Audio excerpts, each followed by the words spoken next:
Olá, olá, meus queridos alunos. Estamos de volta então para gravar mais uma aula de registro civil das pessoas naturais, onde eu tratarei acerca dos provimentos 16 e 19 do CNJ, do Conselho Nacional de Justiça. Lembrando que o 16 ele trata, na verdade, de dois institutos jurídicos distintos, onde o primeiro é a indicação do suposto pai e o segundo instituto, o reconhecimento espontâneo de paternidade, tá? Pessoal, quando vocês se depararem com o provimento 16, estudem de maneira separada para que vocês não fiquem confusos no que é um e o que é outro. Indicação do suposto pai é feito pela mãe daquela criança que nasce sem a paternidade pré-estabelecida. Ou seja, nasceu, não tem ninguém para reconhecer, não tem nenhuma presunção de paternidade, então nesse caso, ela pode sim, fazer a indicação do suposto pai para que esse pai compareça administrativamente e reconheça de forma espontânea aquela criança. E, isoladamente, o reconhecimento espontâneo de paternidade, né, no caso, o reconhecimento espontâneo de filiação, melhor dizendo, trata-se da hipótese do pai que tem ciência de que aquela criança nasceu sem um pai biológico e ele decide por si só, de maneira administrativa, reconhecer essa criança, ok? Então esse provimento veio justamente para corroborar as teses do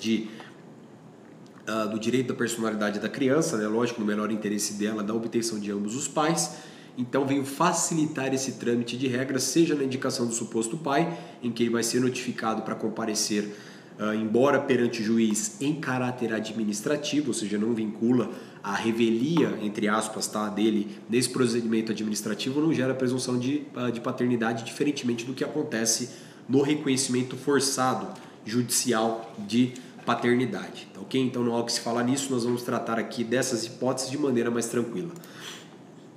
Primeira hipótese que eu quero tratar com vocês aqui, a indicação do suposto pai. Quando que acontece e o que nós precisamos ter em mente para cercar qualquer questão que possa vir a cair acerca desse tema. Primeira delas, a mãe ou o filho maior que comparece a qualquer registro civil das pessoas naturais, seja do local de nascimento da criança, seja qualquer outro, para indicação do suposto pai. Primeiro passo, o oficial ele confere os documentos pessoais dos comparecentes e arquiva suas cópias. No segundo, ele auxilia no preenchimento do termo de indicação do suposto pai, que conterá as seguintes informações, obrigatoriamente o nome e endereço do suposto pai e, se possível, a profissão, local de trabalho, o telefone residencial, comercial, celular, RG, CPF desse suposto pai.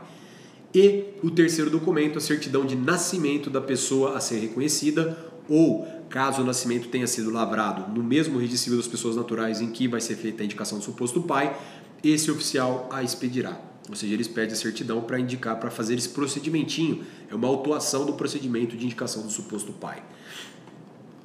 Primeiro passo aqui, na sequência que nós temos que tratar. Eu tenho um mapa mental que eu vou disponibilizar para vocês depois aqui, que eu fiz há muito tempo atrás, tá? Que está inclusive com as normas antigas ainda da Corregedoria de São Paulo, mas ajuda a identificar todas as questões relativas ao suposto pai, para vocês terem uma ideia. Segundo passo, depois de autuar todos aqueles documentos, a indicação do suposto pai, etc., o oficial de registro civil das pessoas naturais ele vai autuar esses documentos num procedimento administrativo e remeterá o termo, juntamente com as cópias dos documentos apresentados e a respectiva certidão de nascimento ao juiz corregedor permanente, que mandará notificar o suposto pai para que ele se manifeste em 30 dias, para que ele reconheça ou não aquela criança. Ele pode chegar e falar, não, eu reconheço, é meu filho sim, trata-se de um reconhecimento espontâneo, nisso o juiz corregedor remete novamente para o registrador civil das pessoas naturais, com o respectivo termo de reconhecimento do pai, e esse será averbado com a paternidade e também os seus avós paternos, tá ok? O juiz, antes dele mandar, o que ele pode fazer? Se ele entender ser o caso que as diligências sejam realizadas em segredo de justiça, ele assim o declarará, ou seja, ele colocará em segredo de justiça todo esse procedimento administrativo colocado por ele de maneira facultativa, ou, se ele considerar conveniente, ele requisitará ao oficial do registro civil das pessoas naturais o assento de nascimento da criança ou a certidão inteiro teor do registro, caso ele queira verificar alguma informação que, aos olhos do juiz, esteja incompatível com aquela realidade manifestada nos autos desse procedimentinho administrativo. O juiz notificou o pai para comparecer em 30 dias, suponhamos que está tudo ok. O que o juiz vai poder fazer? Primeiro caso, o que o pai poderá fazer? Se o suposto pai confirmar a paternidade biológica, ou até mesmo a socioafetiva, está nos termos agora do novo provimento do CNJ, que nós já trataremos numa aula específica. O juiz corregedor permanente lavrará o termo de reconhecimento e remeterá ao registrador civil das pessoas naturais do assento de nascimento para devida averbação do nome do pai e dos avós paternos. Segunda hipótese, o pai ele não comparece nos 30 dias, ou se ele comparece, ele fala eu não sou o pai, ele nega. O que o juiz corregedor fará? Remeterá os autos ao Ministério Público ou à Defensoria Pública, se houver no local, para a propositura da ação investigatória de paternidade. Aqui a investigação para forçar o reconhecimento dessa criança, verificando sim a sua ascendência biológica, ou eventualmente, se for uma ação de investigação de paternidade baseada em socioafetividade, ou a prova da relação socioafetiva entre o filho e o pretenso pai. Destaques importantes: a remessa do juiz corregedor permanente não prejudica a legitimidade do interessado na propositura da respectiva ação. Ou seja, se mandou para a Defensoria para o Ministério Público, nada impede que a mãe ou até mesmo o interessado venha de forma autônoma propor essa demanda. E a segundo destaque, a propositura da ação será dispensada se a criança for encaminhada para adoção. Suponhamos a mãe perdeu o poder familiar dessa criança por uma questão de maus tratos. O juiz, então, verificando ser uma hipótese de encaminhamento dessa criança para um estabelecimento de adoção, essa criança, então, no caso, ela não será objeto de um reconhecimento de paternidade, porque ela vai ser encaminhada para adoção e não gera nenhum prejuízo para ela. Tá ok? Lembrando, nós temos aqui a segunda hipótese. O que é a segunda hipótese? É o reconhecimento espontâneo de paternidade. Esse é o pai que realiza. Lembremos então que no primeira hipótese há uma indicação do suposto pai pela mãe ou pelo próprio interessado e tem todo aquele procedimento de autuação dos documentos, o juiz chama para comparecer em 30 dias, cuidado com o prazo, cai na prova, sempre prazos e mais prazos, e realiza-se toda a sistemática do que já ditamos aqui e já esmiuçamos de maneira bem contundente. Reconhecimento espontâneo, como que é feito e qual a forma, que pode ser operacionalizado esse sistema, essa questão, esse instituto previsto também no provimento 16 do CNJ. O pai que comparece a qualquer registrador civil das pessoas naturais, não precisa ser o mesmo do assento lavrado da criança, para reconhecimento espontâneo da filiação biológica ou até mesmo da socioafetiva. O registrador civil das pessoas naturais verifica os documentos pessoais e arquiva a cópia, auxilia no preenchimento do termo com o termo de reconhecimento espontâneo, com a qualificação completa do comparecente, inclusive a filiação e a maior quantidade possível de dados para a identificação do reconhecido. Feito isso, o que o registrador faz? Se o assento de nascimento estiver no seu registro civil das pessoas naturais, onde compareceu o próprio pai, este arquiva todos os documentos do procedimento e averba a filiação, a verba, na verdade, o pai e os avós paternos mediante recolhimento dos emolumentos, salvo os declaradamente pobres, que é o que a gente vai tratar daqui a pouquinho nas pequenas disposições que nós temos ali no provimento 19 do CNJ. Se o assento estiver num RCPN diverso, ou seja, o pai comparece em um RCPN, mas o assento foi lavrado da criança em outro, o oficial arquivará as cópias dos documentos apresentados e do termo documento escrito assinado pelo pai e aqui surgem duas hipóteses. Primeira delas, se o pai for declaradamente pobre, lá no provimento 19, o oficial remeterá às suas custas todos os documentos ao registro civil das pessoas naturais onde estiver o assento de nascimento da pessoa a ser reconhecida, com todos os dados pertinentes à identificação do reconhecido. Segunda hipótese, se o par não for declaradamente pobre, o oficial arquivará a cópia de todos os documentos e entregará para a parte todos esses documentos autuados, numa pastinha fechada para a parte, para que ele providencie o requerimento para a verbação do registro civil das pessoas naturais do assento de nascimento dessa criança. Detalhe importante, caso a criança seja menor de idade, precisa da anuência da mãe. Caso a criança seja maior de idade, no caso já uma pessoa, exige-se sim, efetivamente, a anuência dessa pessoa, desse interessado que está sendo reconhecido.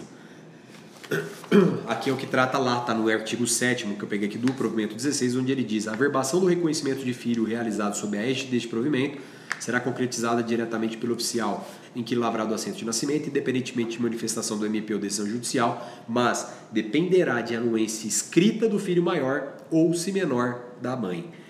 A colheita dessa anuência poderá ser efetuada não só pelo oficial no local de registro, como por aquele, se diverso, perante o qual comparecer o reconhecedor. Lembrando, a anuência do reconhecimento espontâneo também pode ser feito num RCPN diverso, onde a mãe comparece ou o próprio interessado, assina o termo de aceitação desse reconhecimento espontâneo de paternidade, né, do vínculo de filiação biológica, e remete para o registrador civil das pessoas naturais competente.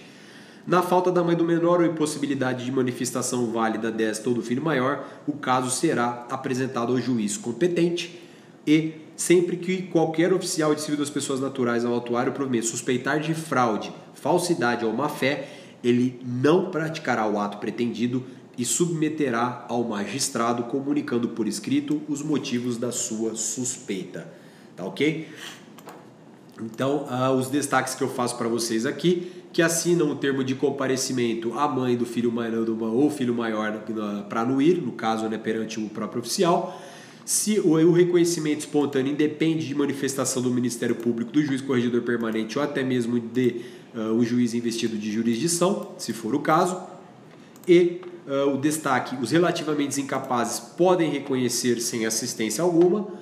E se o registro civil das pessoas naturais se suspeitar das declarações, como nós já dissemos aqui, no parágrafo 3º do artigo 7º do provimento 16, pode sim ser remetido para o juiz corregedor permanente para que ele eventualmente se manifeste acerca, né, dessa determinada suspeita, ou se ele entender que a suspeita é infundada, ele mandará sim realizar o reconhecimento de paternidade com base no provimento 16 do CNJ. Pessoal, o que vocês têm que ter em mente na hora que vocês estiverem lendo o provimento 16 do CNJ, tá? Que eu reputo que vocês leiam o provimento na sua literalidade, para que isso vai cair na prova com certeza, porque todo ano cai, toda prova cai, e vocês não podem perder uma questão do provimento tão pequenininho igual esse. Na hora que vocês estiverem lendo, lembrem-se que o oficial de registro civil das pessoas naturais, no provimento 16, ele é um facilitador. Então, ele ajuda o pai a preencher o termo de reconhecimento espontâneo, ele ajuda a mãe a preencher o termo de indicação do suposto pai. Então, na verdade, não trata-se de uma hipótese diferente ou até mesmo uma questão de reafirmação do que a lei já diz para nós ali, ou até mesmo as normas, no caso de reconhecimento de paternidade espontâneo. Aqui, na verdade, ele traz uma força do registrador para que ele auxilie as partes no melhor interesse da criança ou no melhor interesse daquela pessoa ser reconhecida. Lembrando que é o direito fundamental da pessoa, o direito à sua paternidade. Tá? Então, o direito a ter dois pais, um pai, uma mãe, dois pais ou duas mães, ou dois pais e duas mães no seu assento, é o direito da pessoa. E quanto mais próximo ela chega disso, dessa vontade dela, mais digna ela se torna.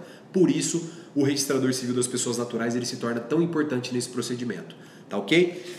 Destaques do provimento 19, como eu já disse algum para vocês aqui, é que no caso de justiça, na verdade dele, declaração de insuficiência de recursos, também conhecida como a declaração de pobreza, nesse caso, no caso do reconhecimento espontâneo de paternidade, ele, o próprio oficial, vai remeter isso para o oficial de registro civil competente, para que ele realize a respectiva e devida averbação. As suas expensas. Sim, o oficial de registro civil das pessoas naturais, pelo provimento 19, ele paga do seu bolso essa remessa de documentos. Tá ok? Feito isso, encerramos aqui então as questões relativas ao provimento 16 e 19 do CNJ e passaremos então ao próximo tema. Até mais e bons estudos!